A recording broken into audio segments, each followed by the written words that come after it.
Un país que la venera, porque ser mexicano es ser guadalupano. Esto es Guadalupe Hoy. Iniciamos. Hola amigos, estamos una vez más en su programa Guadalupe Hoy. Yo soy Gerardo Valle y nos acompaña Antonio Bravo en la conducción del programa, y tenemos hoy 3 invitados de lujo. Está entre nosotros el arqueólogo Eduardo Merlo. ¿Qué tal? Muy buenas tardes. El ingeniero José Antonio Quintana. Buen día. Y el licenciado Carlos Salinas. Buenos días. Hoy tenemos varios temas para ustedes, pero quisiera pedirle a nuestro amigo Toño Bravo que nos recuerde los teléfonos para que se puedan comunicar con nosotros. Muy buenas tardes, bienvenidos nuevamente. Les recuerdo los números 273-3301 y 273-3302. Esperamos sus llamadas y les tenemos otra vez un obsequio del Centro de Estudios Guadalupanos. En esta ocasión es un ejemplar de Navidad en México, que tiene los temas de el Adviento, las posadas, las piñatas, las pastorelas, la flor de Nochebuena y la rosca de Reyes. Una explicación de todos estos temas en Navidad en México. Esperamos su llamada. Hacia la llamada número 20, le vamos a obsequiar este ejemplar. Te regreso el micrófono, Gerardo. Gracias. Este es un libro, pequeño en tamaño, pero un gran libro. Además tiene unas ilustraciones extraordinarias a colores, un papel muy bonito, y ojalá y se lo pueda usted llevar. Participe con nosotros, lo esperamos. Muy bien, y entramos al tema. Hoy estamos en vísperas de Navidad, hoy es Adviento, hablaremos algo de ello, hablaremos algo de las posadas, aprovecharemos la experiencia de las personas que nos acompañan en la mesa. Pero quisiéramos empezar con un tema que son las peregrinaciones a la Virgen de Guadalupe. Y en este tema precisamente tenemos entre nosotros una persona que tiene una gran experiencia. Él es el licenciado Carlos Salinas, quien durante 45 años estuvo trabajando para Televisa, y parte de su trabajo era cubrir estas peregrinaciones o algunas de esas peregrinaciones, y hacía reportajes, hacía levantamiento de imagen, y pues nos podrá describir algunas de las más importantes por su colorido, por su singularidad, ¿no? Hay algunas que hemos comentado que pues no es fácil ver. Entonces, Carlos, ¿por qué no nos platicas sobre algunas de estas peregrinaciones? Sí, con mucho gusto. Y efectivamente, dices tú algunas, porque al año hay más de 1,500. Quizá ahora un poco más, porque yo he perdido contacto los últimos años con la Basílica, pero sí son más de 1,500 peregrinaciones registradas en la Basílica. Obviamente hay un gran orden para poder manejar toda esa cantidad de gente que va llegando, y hay algunos que llegan y tienen su misa, se retiran, alguna empresa, etcétera, pero hay algunos que se tardan 1, 2 y hasta 3 días, como en el caso del Estado de México. Yo, para platicar de esto, estuve recordando los videos de aquellos años, 20, 25 años quizá, y 10 años los últimos, y decidí presentar a ustedes como la primer peregrinación que me pareció la más antigua. Inclusive no tiene antigüedad. Yo pregunté cuántos años llevaban. Normalmente lo preguntaba a todos los peregrinos, a todos los directores de las peregrinaciones, cuántos años llevaban haciéndola, y en esta realmente no tienen ni el recuerdo, y es la de los danzantes, lo que llamamos los concheros. Los danzantes, sus penachos preciosos de plumas, sus caracoles en los tobillos, sus mandolinas de concha, de animal de armadillo quizá, ¿verdad? Ellos se reúnen en la Plaza de las Tres Culturas. Según el Nícano Pogua, la relación más antigua de las apariciones que escuchamos la semana pasada, cuando la Virgen se mostró a Juan Diego, iba camino a Tlatelolco, a seguir las enseñanzas divinas que nos dan nuestros sacerdotes. En el mismo lugar, en la Plaza de las Tres Culturas, se reúnen, al amanecer empiezan a llegar los grupos de diferentes lugares de los alrededores de la Ciudad de México, y empiezan a bailar, pero en ese momento bailan haciendo homenaje a sus ancestros. Es un ritual. ¿Por qué no me amplías un poco el tema, Eduardo? ¿Me ayudas? ¿Cuál es el significado que ellos tienen para hacer homenaje Las danzas indígenas son las más antiguas. Recordemos que el traslado de la Virgen de Guadalupe, que se hizo el 27 de diciembre de ese año de 1531, bailaron y cantaron los indígenas, que en esto se les va la vida, como dijo el hermano Fray Pedro de Gante. Desde entonces no han cesado las peregrinaciones de danzantes o el danzar fuera de la basílica. Todos los que conocimos la antigua basílica, la de la época virreinal, asociamos basílica con danzantes. Siempre había danzantes afuera y siempre ha habido danzantes afuera. Peregrinan, porque así llegan los danzantes, no llegan y se visten allí y bailan, sino siempre llegan de diferente lugar. Y en este caso Tlatelolco es un lugar muy significativo. La antigua Tenochtitlan, o la isla, estaba dividida en dos. Una era Tlatelolco y la otra era Tenochtitlan. Las dos con su centro ceremonial muy importante, con su templo a Huitzilopochtli y Tlaloc. También es significativo porque Cuauhtémoc, el último defensor de la isla, fue gobernador de Tlatelolco. Antes de tomar el cargo de la defensa de Tenochtitlan, era gobernador de Tlatelolco. Y además, al ser aprendido en el 13 de agosto de 1521, fue llevado precisamente a Tlatelolco a la presencia de Hernán Cortés, porque allí sentó sus reales Cortés. Así que para esta gente es muy significativo porque ante todo son, veneradores de la figura de Cuauhtémoc. Así que Tlatelolco está asociado a Cuauhtémoc de una manera muy especial para ellos. Hacen sus ceremonias en lo que queda de aquel centro ceremonial de Tlatelolco, que es la plaza, en donde está también la iglesia, el convento franciscano, que es el segundo que se construye en la isla. El primero es el de San Francisco el Grande de México y el segundo es el de Santiago, ahí en Tlatelolco. Así que junto con la unidad habitacional que se creó en la época de López Mateos, se hizo la Plaza de las Tres Culturas, la prehispánica, la colonial y la contemporánea de ese tiempo. Bellísima. Sí. Gracias. Entonces, ellos desde el amanecer, repito, hasta el mediodía, hacen homenaje a sus ancestros, con incienso, sus danzas obviamente. Es muy especial porque además llevan muchos niños, que es una de las razones por las cuales pues no va a morir nunca, porque hay una continuidad enorme. También van algunos estudiantes de danza, de arte, que los aceptan abiertamente, y que pues hay un contraste de figura, de ropa inclusive, pero es francamente interesante. Y a las 12 del día, que ya son bastantes, son cientos, suben 3 o 4, depende, con caracoles a una de las pirámides. Suenan los caracoles y en ese momento se organizan, o ya están organizados, toman sus lugares y se van sobre la calzada de Guadalupe hacia la basílica. Pero no se van caminando, se van danzando en diferentes danzas. Nada más suspenden para cruzar las bocacalles y llegan a saludar, venerar a la Virgen de Guadalupe, entran, la ven. No tienen misa ellos. Normalmente todas las peregrinaciones tienen una misa. Ellos no me recuerdo que hayan tenido misa, pero salen a bailar otro tipo de danzas, más de homenaje, digamos, a la Virgen de Guadalupe hasta el atardecer.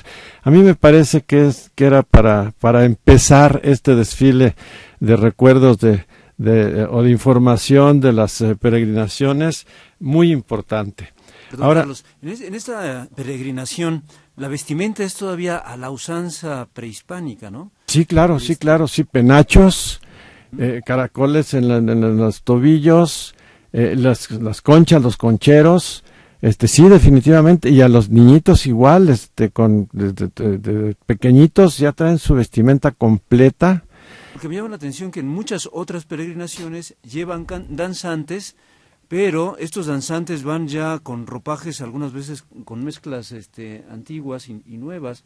Incluso hay algunos que he visto así como norteños, con las mujeres con faldas largas, un poco estrechas, y con chalequitos, con borlas o con pequeñas tiras, y Bueno, pero bailando a la usanza anterior. O sea, lo que permanece a veces son los pasos, son los ritmos, y parece que ha habido ya una mezcla también en las ropas, etcétera, ¿no?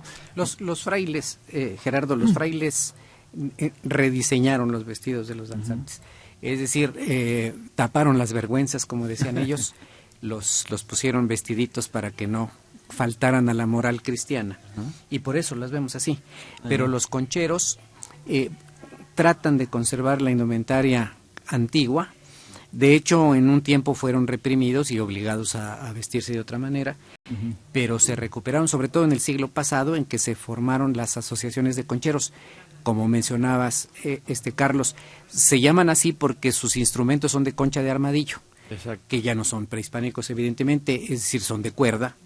La mandolina la adaptaron con un carapacho de armadillo, y esto les da el carácter de concheros. Intentan recuperar la tradición antigua, aunque adaptada a los tiempos en que se formó esto, que es el siglo XIX, y un poco a nuestros tiempos, porque tienen algunos añadidos lógicos. Es una cosa viva, pues tiene que estar adaptada a su tiempo.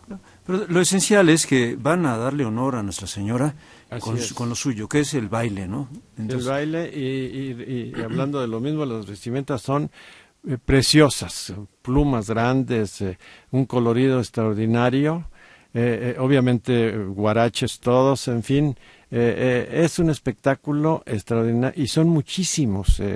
Sorprende la enorme cantidad de danzantes que uno no se imagina que puedan ser una cantidad tan grande de personas. Hay danzantes en Estados Unidos, concheros en Estados Unidos, ya. Sí, no lo concheros. dudo, claro. En Nueva York, a San Patricio, entran el 12 de diciembre bailando los concheros a la catedral. Y esto llama la atención de los paseantes, de los que andan por allí, que no son católicos, pero que dicen, ¿qué están haciendo estos bailándole a un templo? Y lo siguen. Y esto ha logrado conversiones, parece mentira, pero pues dicen tanta fe. Debe tener alguna razón.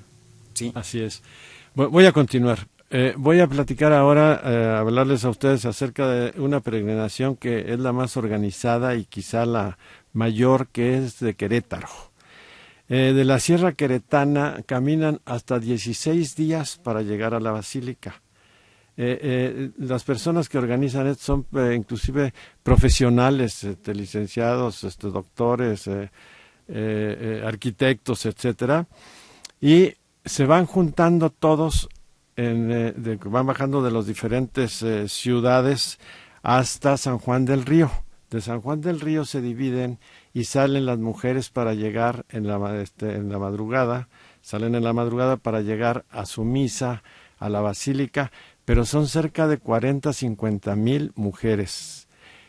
Repito, organizadísimos, llevan doctores, ambulancias, saben por dónde tienen que llegar, caminar, etcétera, entrar, y cruzan por el andén por el pasadizo eléctrico, ven a la Virgen y se van colocando en la plaza, en la plaza exterior, y llenan toda la plaza de puras damas queretanas y indígenas de todo tipo, pero organizadísimos, y tienen su misa en la capilla exterior.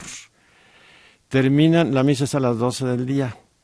Llena esa plaza, que además tiene bandas de música y también danzantes, etcétera. Se vacía en un 2x3 y llegan los hombres, otros 50,000 personajes que hacen la misma operación, pasan a ver a la Virgen, llenan toda la plaza y tienen su misa a las 5 de la tarde, y a las 6, 7 termina todo un desfile de una peregrinación perfectamente organizada de 100,000 gentes.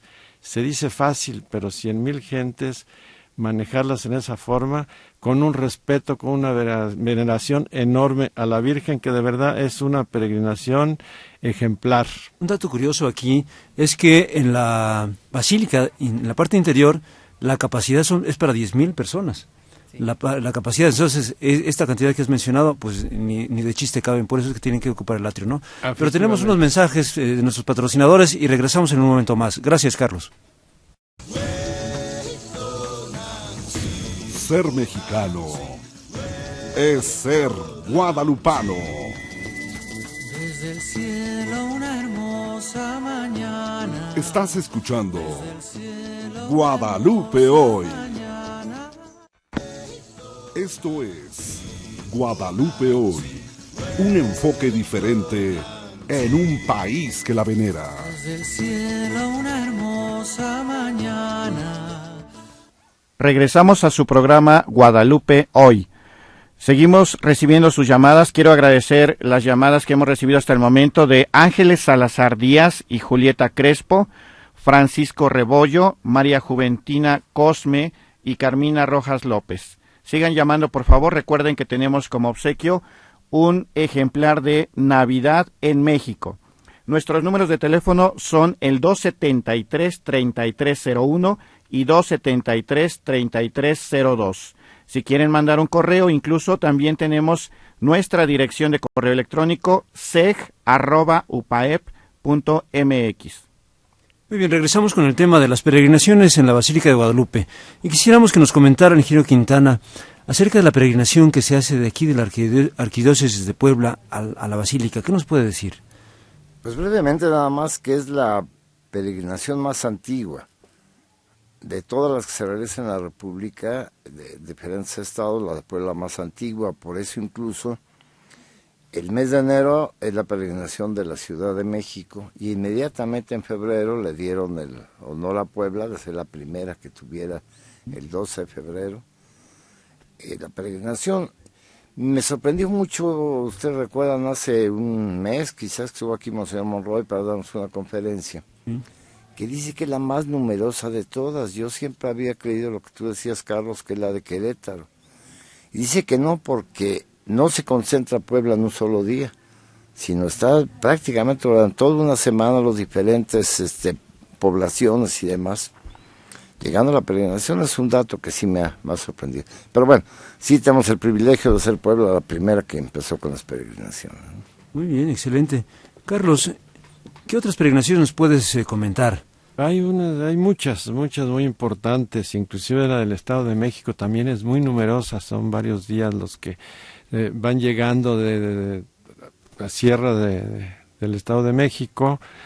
Se concentran en Toluca, pero de ahí son 2-3 días que quizás se rezagan algunos, pero sí es bastante numerosa. Sin embargo, efectivamente, Puebla es de las más importantes y de las más coloridas, digamos. Llevan bandas de guerra, inclusive, que alguna vez alguien bromeó diciendo que por qué iban con bandas de guerra para ver a la Virgen de Guadalupe, ¿verdad?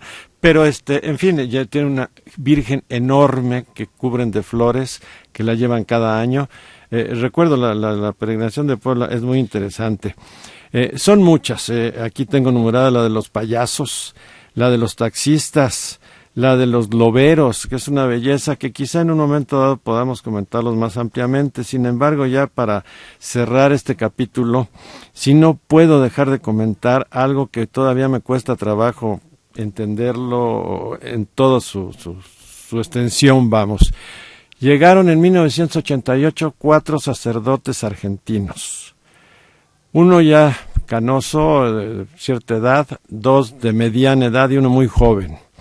Estos sacerdotes prepararon una peregrinación y lograron realizarla, de salir de la Basílica de Guadalupe, tengo la grabación, una misa en la capilla exterior, con 2 imágenes, una de la Virgen de Guadalupe, una de un Cristo, en andas muy ligeritas.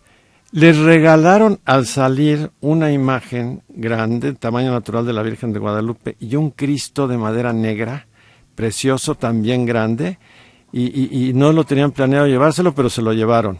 Entonces salieron de la Basílica de Guadalupe para llegar a la ciudad de Mendoza, al santuario de la Virgen de Guadalupe en Argentina. Se tardaron 8 años. Cuando salió, obviamente grabamos, lo puse yo en alguno de los documentales, y les pedí que me mandasen videos de cada año de donde fueran llegando. No lo hicieron año con año, se ve que era difícil, los videos no son muy profesionales, algunos venían inclusive sin sonido, pero tengo un video de Brasil, tengo un video de Venezuela, tengo un video del Caribe, porque además no se fueron directo. se fueron al Caribe a visitar 3, 4 islas del Caribe, después Centroamérica, y después se fueron haciendo eses por los diferentes países.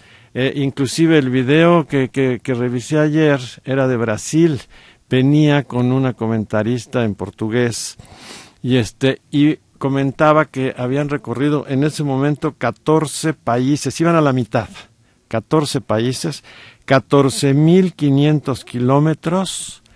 El sistema que llevaban era muy sencillo. Iban dos seminaristas, me imagino, dos muchachos muy jóvenes, de avanzada, preparando que llegar a una iglesia. Iban de iglesia en iglesia en iglesia.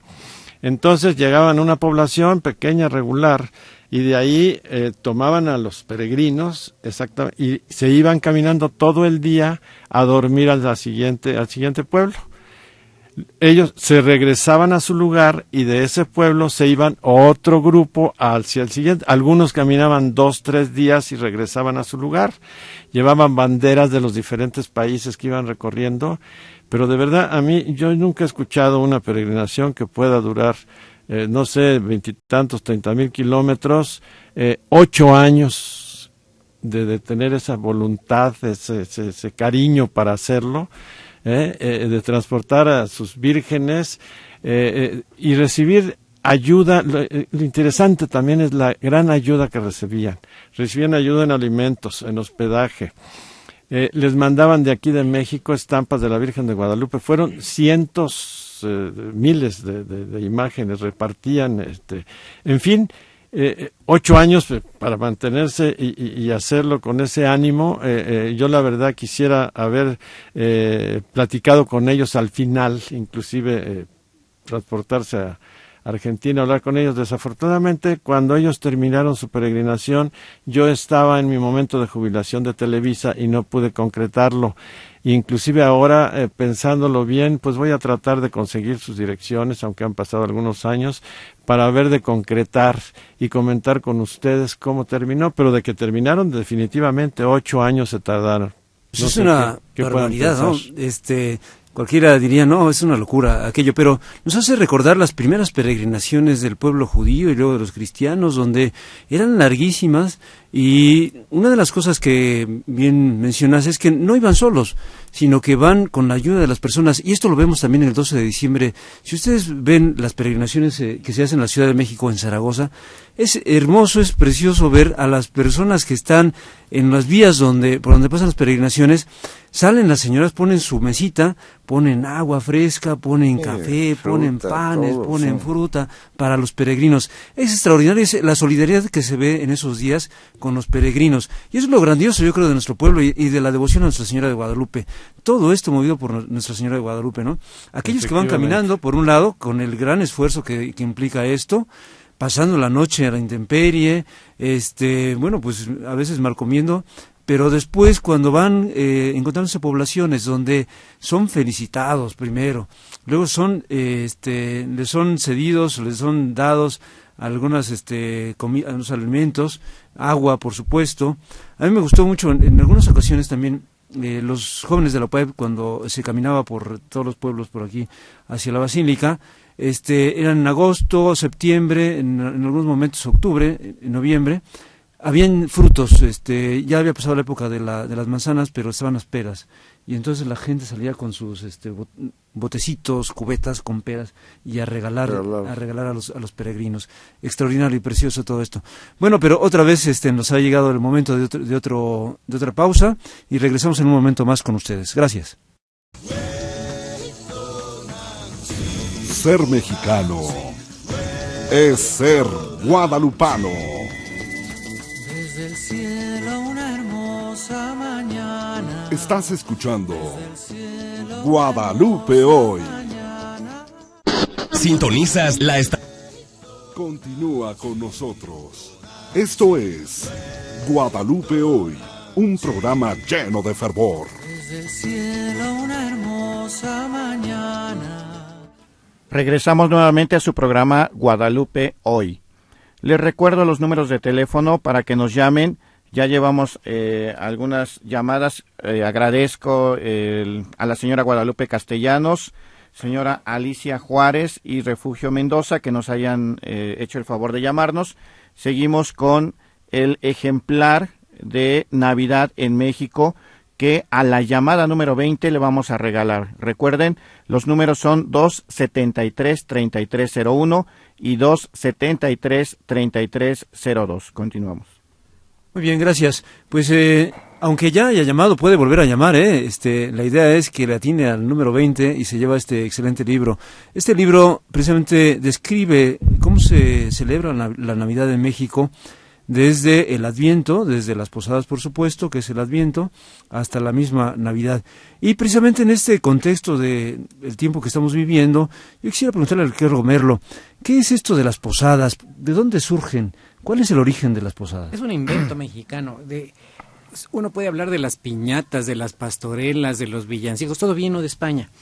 Lo único que no son las posadas. Es decir, originalmente llamadas jornadas, las inventaron los frailes agustinos del convento de Acolman, un hermosísimo edificio plateresco que poca gente conoce lamentablemente. Se ve cuando uno va a las pirámides de Teotihuacán desde las orillas de la carretera, 1 kilómetro antes de la zona arqueológica está Acolman. Los agustinos lo construyeron y para atraer a los indígenas que no les gustaba mucho la tarea de hacerles caza a los agustinos porque eran duros, buscaron atractivos y entre un novenario al nacimiento de Jesús. Es un novenario, se nos olvida eso porque lo tomamos siempre como fiesta, es un novenario. Sí. 9 pero días. sí, claro, pero los novenarios se hacían como se acostumbraba entonces.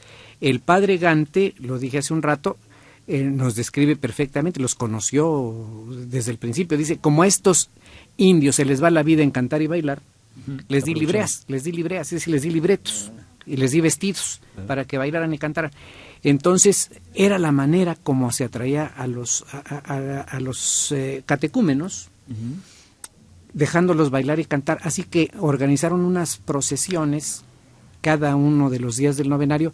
Les llamaron jornadas porque el pretexto para hacerlas fue recordar el viaje, las jornadas de camino que hicieron María y José desde Nazaret hasta Belén. Claro, si uno toma un mapa y ve dónde está Nazaret y dónde está Belén, pues se lo recorre uno en 2 días caminando, es decir, hasta de rodillas creo, pues está muy cerquita, es chico sí. Palestina. Sí. Bueno, pero ¿quién va a saber eso? Digo, los indígenas ni siquiera sabían dónde quedaba eso, pues mucho menos. O sea que se creyeron lo que dijeron los frailes, 9 días de camino. Entonces a cada uno de ellos le llamaron primera jornada, segunda, etcétera, y lo más importante fue que movieron el corazón de los indígenas diciéndoles, y los condenados posaderos no les daban alojamiento. Para la hospitalidad indígena eso era una afrenta. Pues ¿cómo que alguien que viene caminando, no importa que no sea María y José, cualquier hijo de vecino que pase y toque a mi puerta y diga, me da hospedaje, se lo tengo que dar porque es mi obligación y le doy de comer y de beber y de dormir y lo viene en camino al día siguiente.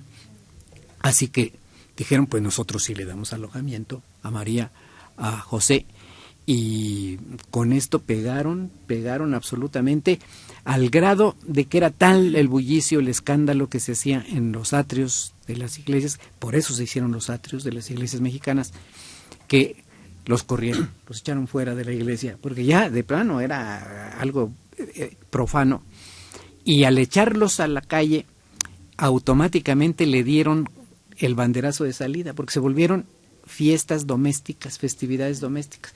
El rito que lo tiene se fue a la casa y claro, siguió con el atractivo de la procesión más el añadido de comer algo, de beber algo y luego, como se hizo en los atrios, de quebrar las piñatas, que esas sí vinieron de España. A España llegaron de Italia y a Italia llegaron de China. Pero lo demás, las posadas son mexicanísimas. Yo creo que no hay nada más mexicano en las fiestas decembrinas que las posadas. Bueno, todos nos acordamos. Sí. Haciendo una relación con Nuestra Señora de Guadalupe, decíamos la vez anterior que precisamente cuando llegan los primeros frailes franciscanos, sobre todo pues Fray Pedro Gante y los otros 2 Juanes, Juan de Ágora y Juan de Tecto, y luego los 12, tenían sí un gran trabajo en la evangelización, pero no tenían grandes resultados. Es un hecho histórico que cuando se da la aparición de Nuestra Señora de Guadalupe, es que se vuelcan los indios hacia el buscar el bautismo y a querer ver a Nuestra Señora, pero esto ni ellos mismos lo entendían, los frailes. Pero les venía un problema, ¿no? Bueno, se quieren bautizar, y ahora, ¿cómo los evangelizamos? Que ahí yo creo que donde tuvieron que ocupar toda su creatividad, y esta de las posadas fue extraordinario, ¿no? Sí, fue muy buena Ya vino porque después. rapidito los franciscanos la adoptaron de los agustinos y los dominicos, que eran más duros, también las pusieron, las extendieron al resto, a sus conventos, de tal manera que poquito después, hablamos que a Colman se construyó alrededor de 1545 a 55 el convento. Esa es la época donde se inventan las posadas, de tal manera que en 1582 el Papa autoriza a Fray Diego de Soria, el superior de los agustinos, el provincial, a que realice las posadas, e incluso les da algunos privilegios, algunas indulgencias a quien haga el novenario en honor de la Natividad de Jesús.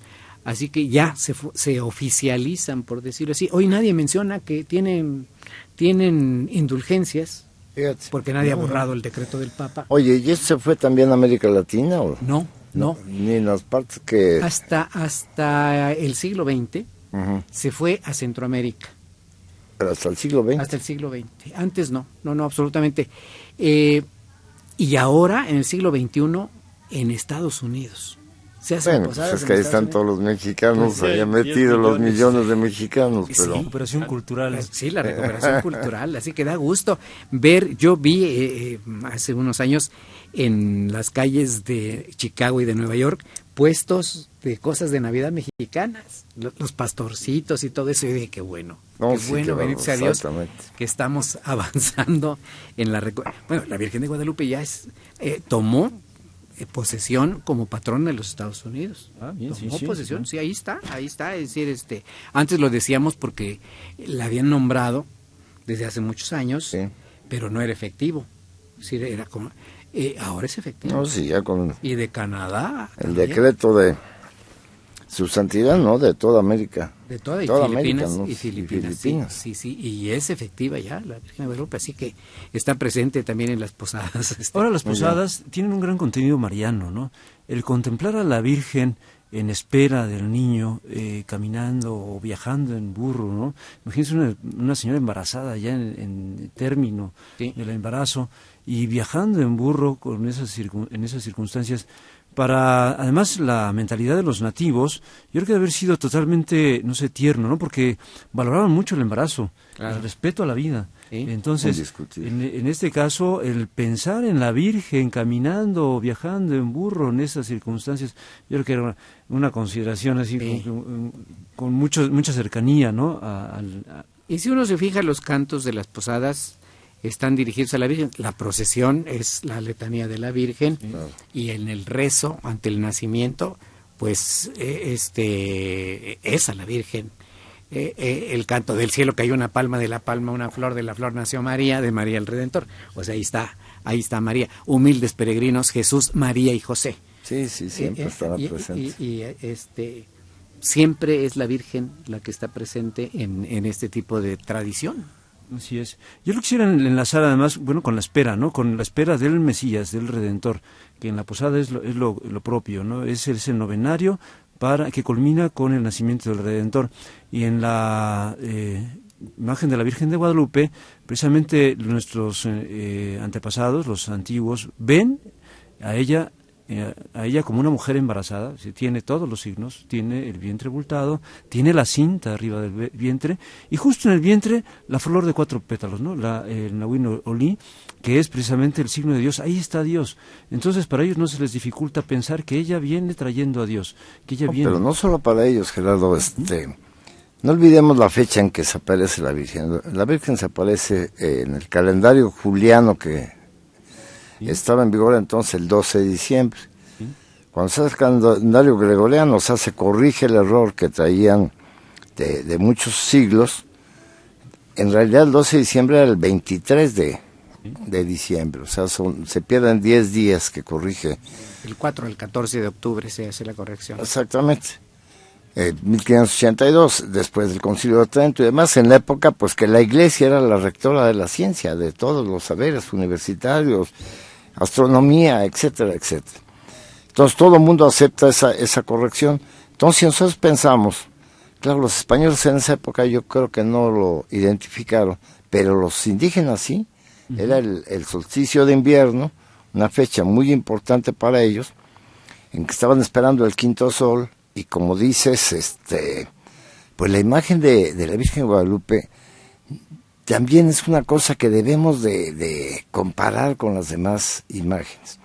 No hay una sola imagen, la veneración, en ningún país del mundo, en ninguna aparición, ni en ningún pintor que pintan a la Virgen embarazada. Así es. O sea, es una cosa verdaderamente extraordinaria ese mensaje. La Virgen no trae mensaje, la Virgen trae a su hijo.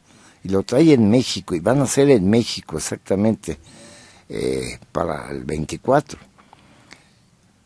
Hay una De canción veras que dice, era mexicana, no es cierto. Sí. Sí.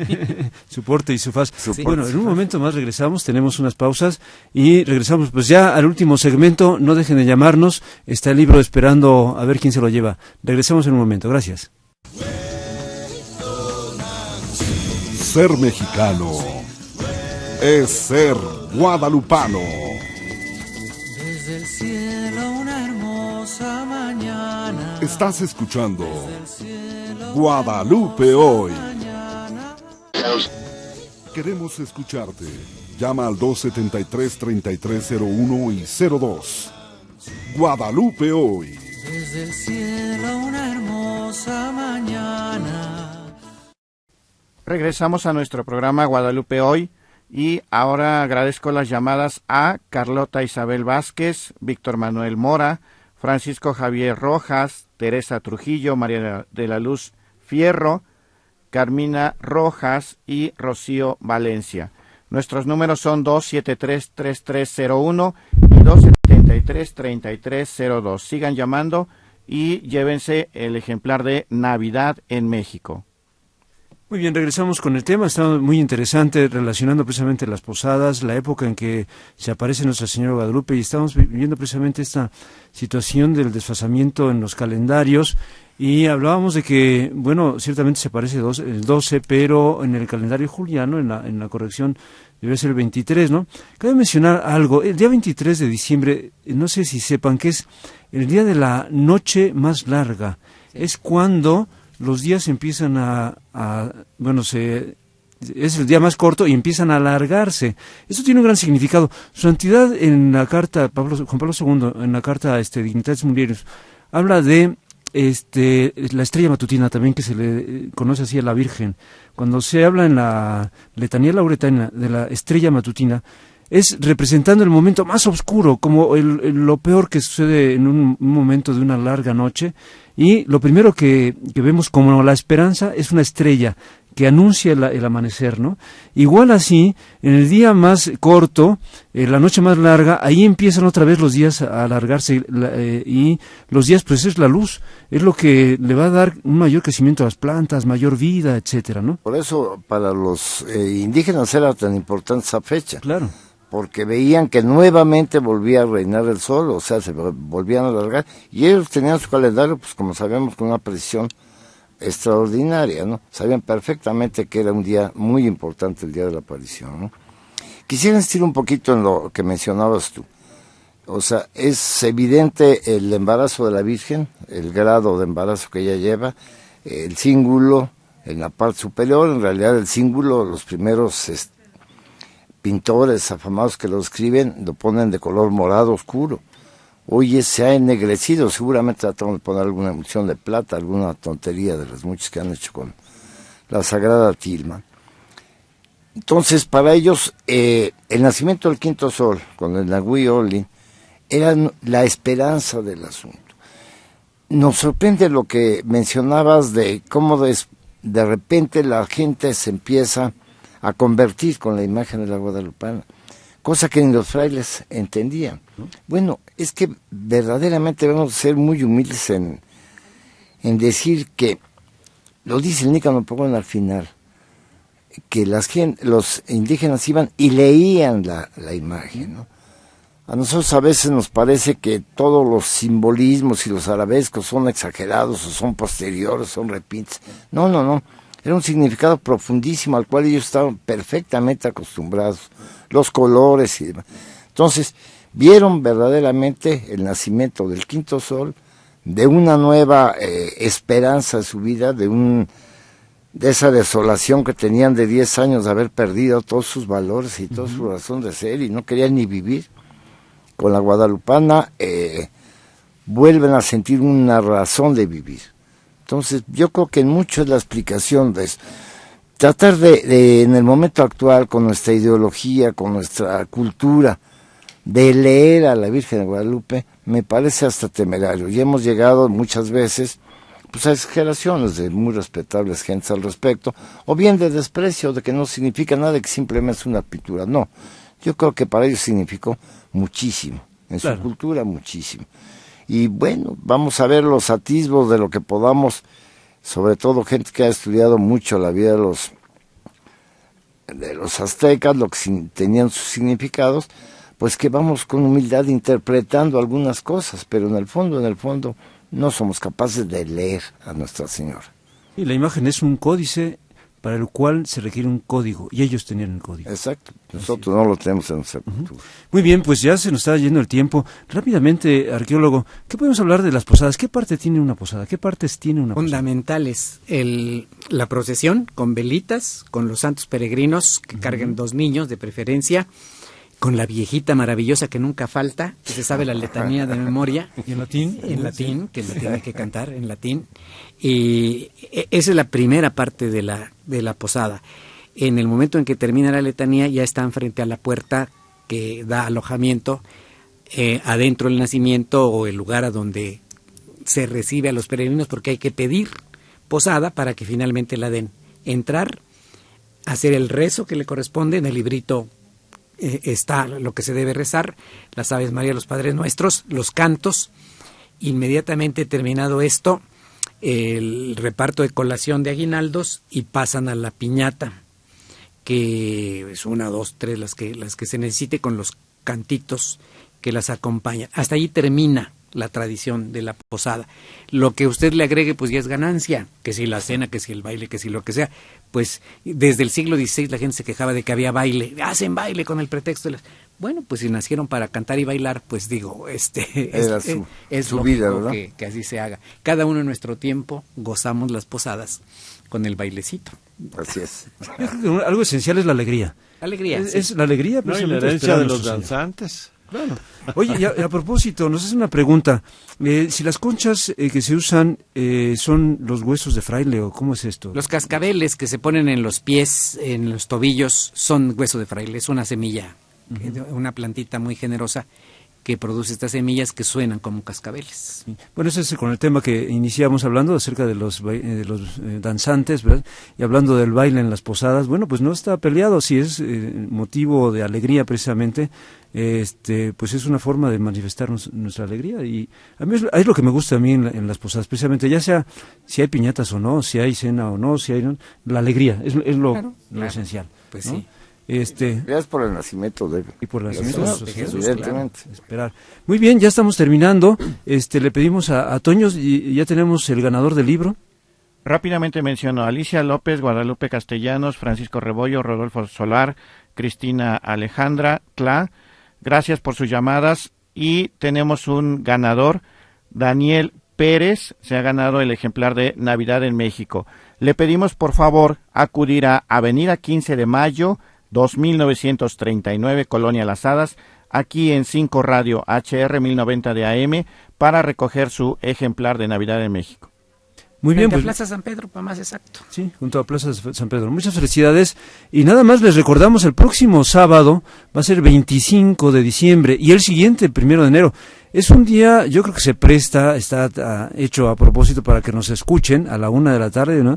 Pues después de la desvelada, perdón, a las 12, después de la desvelada, pues ya muchos se irán levantando por ahí a las 11, a las 12, nos pueden escuchar en familia y los esperamos por aquí en su programa Guadalupe Hoy.